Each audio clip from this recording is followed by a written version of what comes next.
आज आप यहाँ पे, मुझे लगा कि 60 से 70% लोग देख रहे हैं ये कार्यक्रम। इसके कुछ लाभ लोगों को मिल रहे हैं। इस प्रकार के भी हैं, वो बाद में हमको लिखते हैं, मेल भी करते हैं, अपनी समस्याओं की बात करते हैं, उनको मैं मेल से जवाब भी देता हूँ।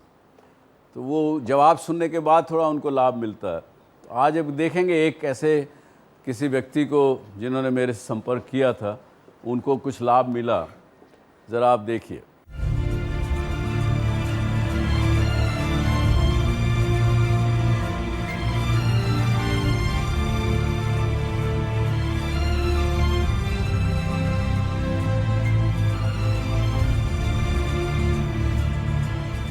पच्चीस वर्षीय दीपक कुमार झारखंड के बोकारो जिले में रहते हैं। 2007 में स्कूली शिक्षा खत्म करने के बाद एक ही लक्ष्य था, सॉफ्टवेयर इंजीनियर बनना। तो उस क्षेत्र में शिक्षा लेकर दीपक ने पहले रांची और फिर दिल्ली में ट्रेनिंग भी ली, लेकिन परिवार में घटित हुई एक घटना के कारण वापस बोकारो लौटना पड़ा। लेकिन बिना हार माने दीपक ने MCA की पढ़ाई शुरू कर दी। अच्छे अंक तो मिले, लेकिन नौकरी नहीं। सपने चूर होने की कगार पर ही थे कि दीपक ने डॉक्टर सुभाष चंद्रा शो देखना शुरू किया। डॉक्टर चंद्रा की बातें सुनकर दीपक ने उन्हीं से अपनी समस्याओं का समाधान जानने की कोशिश की और एक ईमेल लिख डाला। जवाब मिला और फिर से अपने पैरों पर खड़े होने का हौसला भी। मेरे साथ प्रॉब्लम यह है कि मैं यहाँ से छोड़ के जा नहीं सकता बोकारो।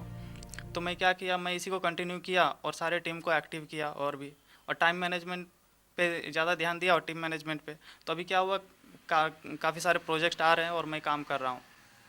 सब टीम मिल के एक साथ काम कर रही है तो काफ़ी अच्छा लग रहा है और काफ़ी ज़्यादा प्रोग्रेस मुझे दिखाई दे रहा है। उनका जो एक्सपीरियंस है वो मुझे काफ़ी काम दिया है और वो जो बताते हैं, एक एक पॉइंट बताते हैं, मैं एक एक पॉइंट को नोट करता हूँ।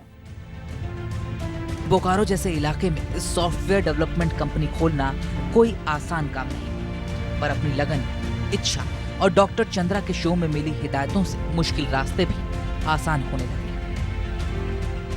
जैसे डॉक्टर सुभाष चंद्रा बोलते हैं कि टाइम मैनेजमेंट पे ध्यान दीजिए, टीम मैनेजमेंट पे ध्यान दीजिए। तो मैंने क्या किया, अपना एक टीम डेवलप किया, जो भी मेरे साथ MCA कर रहे थे वही लोगों को लेके, और ये दोनों चीज़ पे फोकस किया।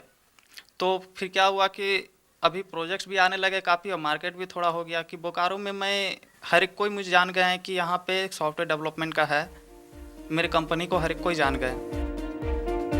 आज दीपक न सिर्फ अपनी बल्कि अपने जैसे कई युवाओं की भी जिंदगी संवार रहे हैं और अपनी सफलता से ज्यादा मिठास दीपक को लोगों की जिंदगियों में सफलता का रस खोलने से मिलती है। मुझे अपना पढ़ाई को सेक्रीफाइस करना पड़ा फॉर 1 ईयर। आफ्टर देन मैं दीपक के कांटेक्ट में आया, तो उसके बाद फिर दीपक ने यहाँ पे ऑफिस खोला, वहाँ मैंने काम किया। यहाँ पे लगातार काम करते करते मेहनत करके मैंने फिर धीरे धीरे अपना एजुकेशन भी कंप्लीट किया। दीपक हर एक के लिए इंस्पिरेशन का काम है। एक्चुअली इसने सिर्फ सिखाया ही नहीं, काफ़ी लोगों को पढ़ाया भी है। वो कहते हैं ना, मंजिलें उनको मिलती हैं जिनके सपनों में जान होती है। पंखों से कुछ नहीं होता, हौसलों से उड़ान होती है। दीपक की जिंदगी की उड़ान भी ऐसे ही हौसलों की कहानी बयां करती है। अब हम चलते हैं अगले अपनी मंजिल पर। आपने में से कुछ लोगों ने कहा कि नॉलेज चाहिए, स्किल चाहिए हॉस्पिटैलिटी इंडस्ट्री में कामयाब होने के लिए, लेकिन मेरा ऐसा मानना है नॉलेज और स्किल वो तो आपके प्रिंसिपल साहब और उनके साथी जो फैकल्टी के मेंबर्स हैं वो आपको सिखा सकते हैं और सिखा रहे हैं, बड़े अच्छे तरीके से सिखा रहे हैं। मुझे उन्होंने उसके लिए नहीं बुलाया आज। उनसे ज़्यादा आपको नॉलेज और स्किल अपनी इंडस्ट्री के लिए देने के लिए कोई भी नहीं है। मैं केवल आज आपसे बात करूंगा कि नॉलेज और स्किल ज़रूर चाहिए, ऐसा नहीं, और वो ये संस्थान आपको देगी और दे ही रही है, लेकिन एक और चीज़ बड़ी आवश्यक है, वो है आपका टैलेंट, या जिसको एटीट्यूड हमने पहले कहा। एटीट्यूड का दूसरा नाम, यानी जो टेंजिबल, जिसको हम मेजर कर सकते हैं। देखिए, एटीट्यूड को मेजर नहीं किया जा सकता। आज सुबह आप अपना घर से चले, बड़ा रात को नींद अच्छी आई, तो सुबह आपका मूड अच्छा रहा, घर से निकले, रास्ते में ट्रैफिक नहीं मिला, आप ठीक काम करते चले जाएंगे। लेकिन किसी दिन रात को नींद नहीं आई, माँ से झगड़ा हो गया, पिताजी से झगड़ा हो गया, बीवी से झगड़ा हो गया, उस दिन आपका मिजाज बिगड़ जाएगा। तो एटीट्यूड भी थोड़ा सा फ्लक्चुएट करेगा। लेकिन आपके अंदर की जो प्रतिभा है, जो टैलेंट है, वो एक इस प्रकार का है जिसको यदि आप अपने आप पहचान लें। आपने कार्यक्रम मेरे देखे होंगे तो मैं बहुत बार कहता हूँ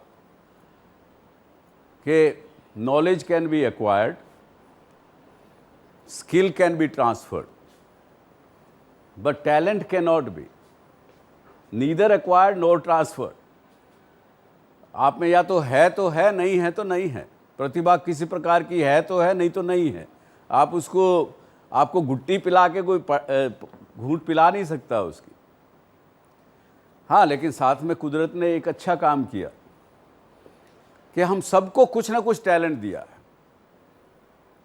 आज थोड़ी देर बाद मैं आपको मिलाऊंगा आप ही के इलाके की रहने वाली, उनको किसान चाची भी कहते हैं और कुछ लोग साइकिल चाची भी कहते हैं, उनसे मिलाऊंगा कि उसमें उनमें किस प्रकार की प्रतिभा थी, उन्होंने क्या कुछ किया, वो थोड़ी देर में आप देखेंगे। वो भी एक टैलेंट की मूर्ति हैं, उनमें कुछ प्रतिभा बचपन से थी जिसको कि उन्होंने पहचाना और पहचान करके उसका इस्तेमाल किया। तो टैलेंट जो है आपको कैसे पहचानना, ये आपके मन में प्रश्न आता होगा, और मैंने कई बार इसके बारे में बताया है कि कैसे पहचाना जाए। किसी ने सुना है तो बताइए। सर, हम जो काम बिना थके, बिना रुके, बिना कुछ सोचे करते रहे और उस काम में बहुत मजा आए, उस काम, वही मेरा टैलेंट है। Very good, this is very good example, very good. ये 8 महीने में पहली बार सीधा जवाब, बड़ा अच्छा जवाब मिला। जिस काम को करने में आपको थकान ना हो, खुशी महसूस हो, वो आपका टैलेंट है। मुझे कभी कभी कोई पूछते हैं, मेरी पत्नी कहती है मुझे, क्यों इतना भाग दौड़ करते हो, सुबह से लेके रोज़ 15 घंटे 16 घंटे काम करते हो, थकते नहीं हो? मैं कहता हूँ भाई, थकना मना है, लेकिन थकावट होती ही नहीं है। जो काम हम करते हैं वो अगर हमको अच्छा लगता है करने में, तो उस करने में वो काम नहीं लगता, काम नहीं लगता तो थकावट नहीं होगी। और दूसरा एक और भी अपना सोचिएगा, रिपीटेड पैटर्न ऑफ बिहेवियर। जो काम को करने में बार बार मन करे, वो भी आपका टैलेंट का भाग है। कभी कुछ होता है आपके किसी के पास तजुर्बा, कोई जो काम करने का बार बार मन करता हो? बार बार सर, ड्राइंग करना और सिंगिंग और लोगों से बात करना अच्छा लगता है मुझे। ड्राइंग करना? Yes sir. कुछ पिक्चर बनाते हैं, पेंटिंग करते हैं? स्केचिंग स्केचिंग करते हैं? Yes sir. स्केचिंग करना अच्छा लगता है? Yes sir. इनमें टैलेंट क्या रहा? मल्टी लिरेटर का टैलेंट इनमें है। कोई किसी भी प्रकार का व्यक्ति मिले, सब तरह से ये लोग बात कर सकते हैं।